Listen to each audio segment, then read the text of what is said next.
Thanks for watching News 12 on your side. Parker's Kitchen is my new daily coffee stop. Gourmet beans are freshly ground for every cup. Get your own cup of great tasting, freshly brewed coffee at Parker's Kitchen. Live from Augusta. Breaking news. We have a lot to get to tonight. We start out with breaking news after an incident in McCormick County sends schools into lockdown. Good evening, I'm Wrdw. And I'm Zayna Halliburton. We're learning in the last half hour that at 3:50 this afternoon, McCormick County school superintendent posted to the school district's Facebook page that an incident near the school sent them into lockdown.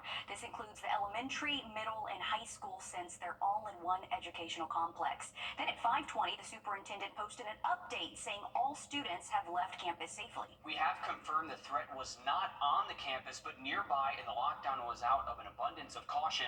The school SRO is staying on campus until given the all clear by the sheriff's office. News 12 has reached out to the sheriff's office to learn what the situation is, but they are not telling us anything at the moment. Stick with us as we work to learn more here. An emergency on the runway today at Augusta Regional Airport, causing passengers to evacuate after reports of a haze in the cabin before takeoff. Yeah, this happened at around 10 this morning, and tonight it's been a deadly 3 months for air travel in the United States. Everybody is on high alert. Your Sydney Hood is live at Augusta Regional Airport in Sydney. Thankfully, today's situation wasn't as bad as it could have been, but still a scary situation nonetheless here. And this is the only flight impacted, according to airport officials. So it may be an inconvenience for those who have to reschedule their flight. But the biggest takeaway in all of this is that all those passengers on that plane, they were evacuated safely. The airport moves with activity, but for one group, they delayed it, then canceled. Their journey stopped before it even started. So I won't be able to make it to work tomorrow morning. Who else watching? Grounded by an unexpected delay. I overheard somebody talking in random that it was a problem about a fire.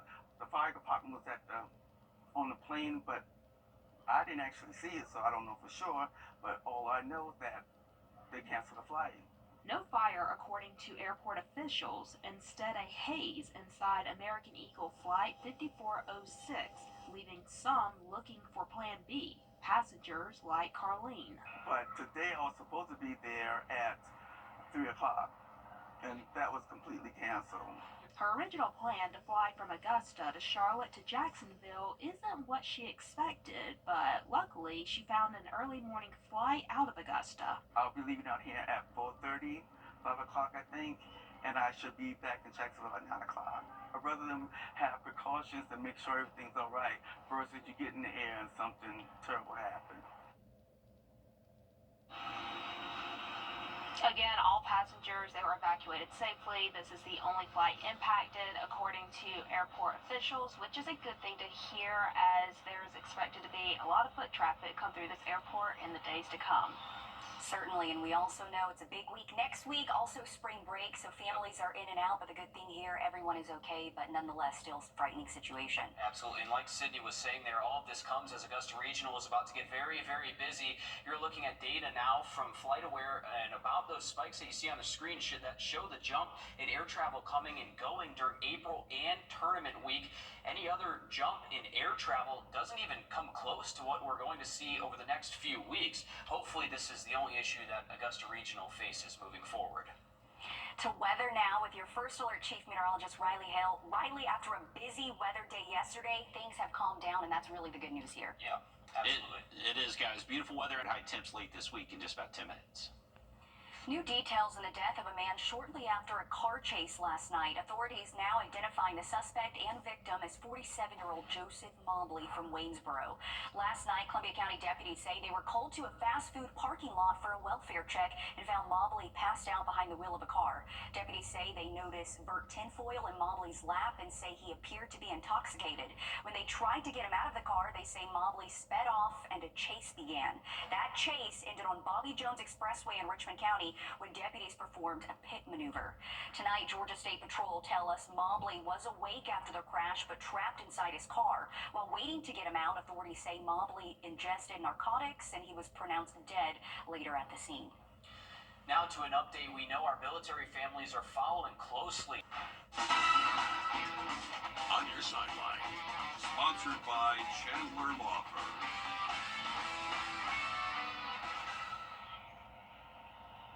By this time tomorrow, we'll know our first round leader here at the Augusta National Women's Amateur.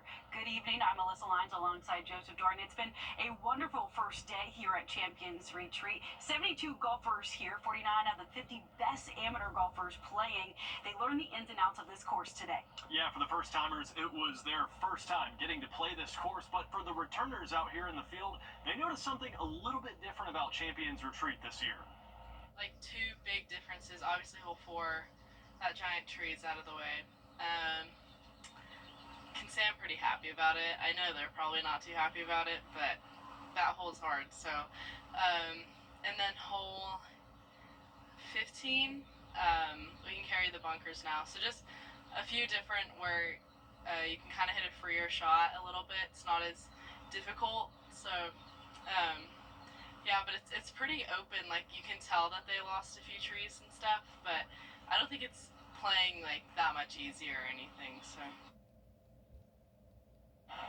Anna Davis is making her 4th appearance this year, and she's also one of 3 champions in the field. She hasn't made the cut since her 2022 win, and Lottie Woad could be the first to repeat here at Champions Retreat and the Augusta National Women's Amateur.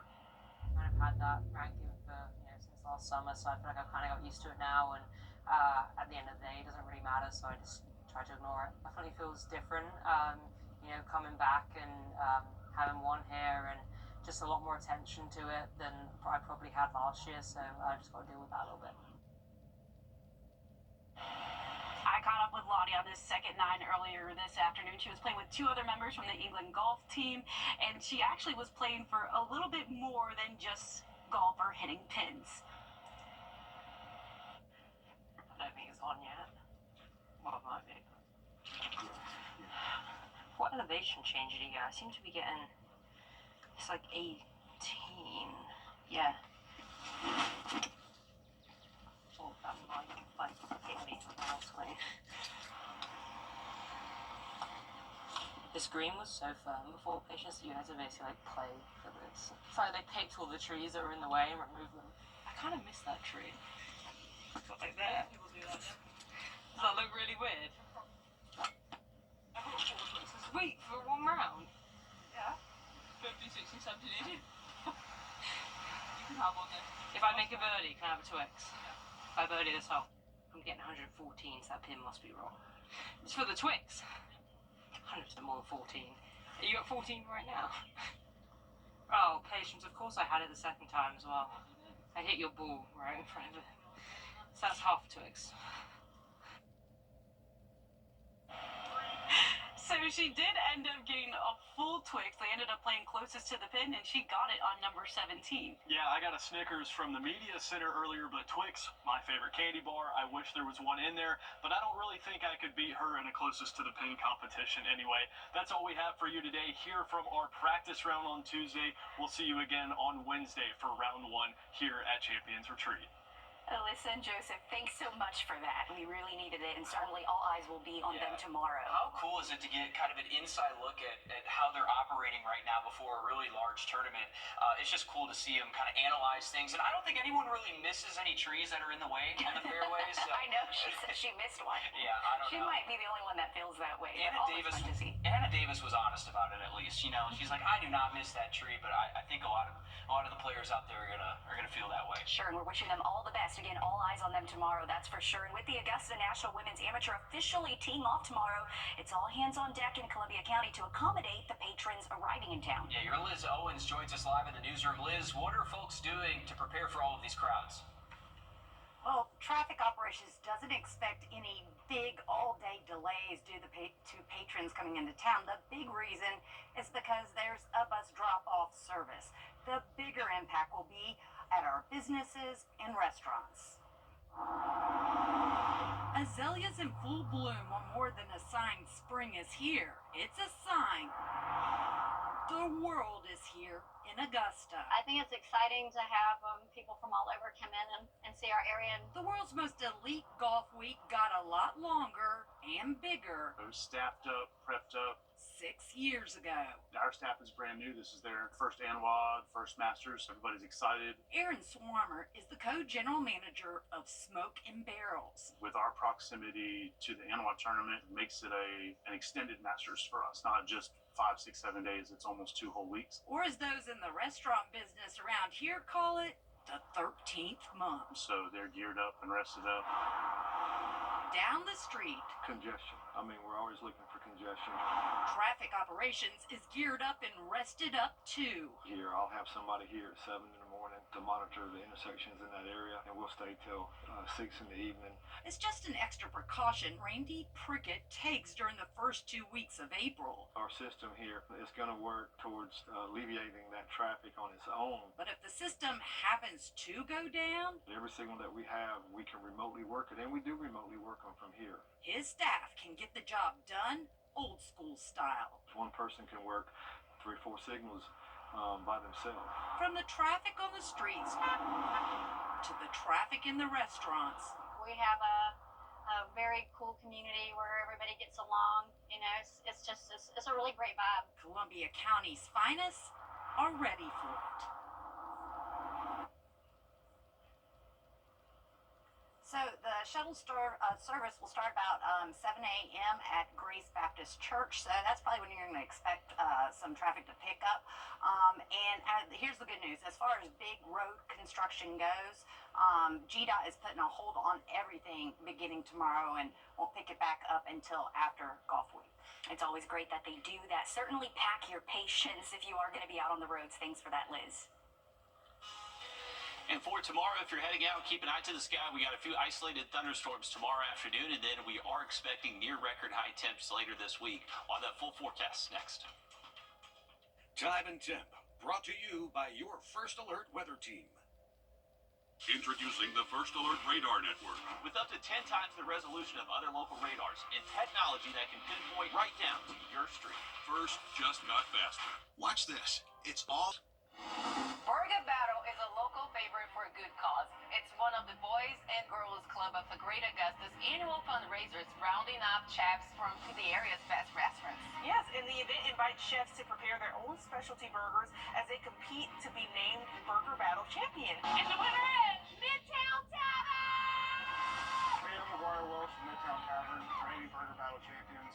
If you want to take our belt, you better bring it on April 28th.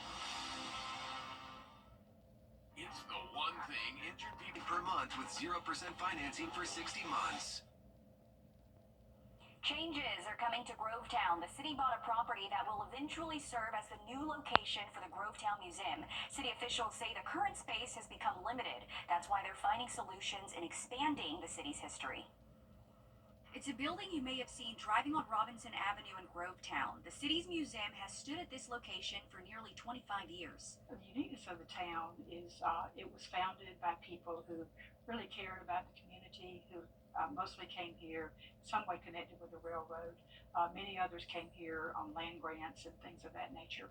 And there's so much history here for people to come in and see. It's a stop worth taking, especially for a city that's constantly growing. City Administrator Elaine Matthews has lived in Grovetown her whole life. The growth has been exponential. When I was a child and lived here, most of the roads here weren't even paved. And many of the buildings that you see here now were not here then.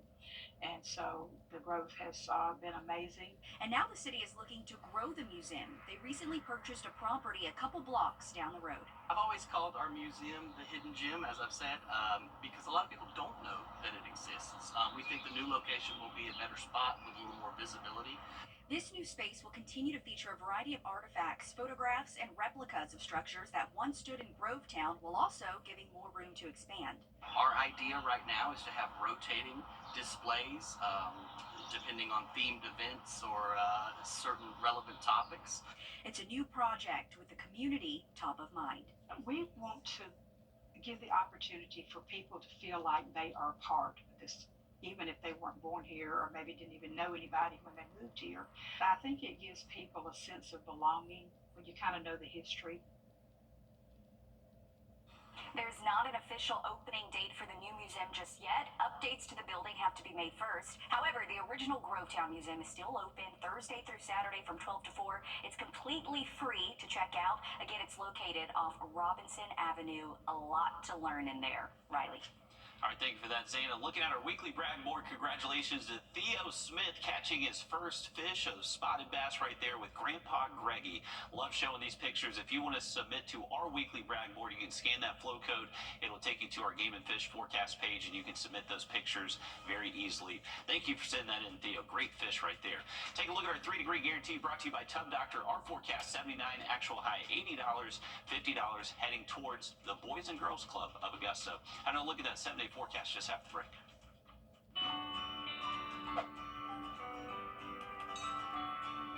The hot tub blowout sale is in Carolina State Fairground all week long. Welcome back, folks. Remember, SRP Park, the place to be tonight. We have Clemson taking on Georgia Southern. It should be a great night out there at SRP Park. We got temperatures right now holding steady close to 80 degrees, and it is going to stay nice and dry for the rest of tonight. Tomorrow, we have that low rain chance for maybe an isolated shower or thunderstorm, so keep an eye to the sky. Not expecting severe weather. Once we get to Thursday, Friday, Saturday, we're going to be closer to record high temperatures, close to 90, but then we cool off big time next week. Okay, thanks for that, Riley. We're back live on 26 News at 7. And for News 12 at 10 and 11 o'clock. Thanks for watching.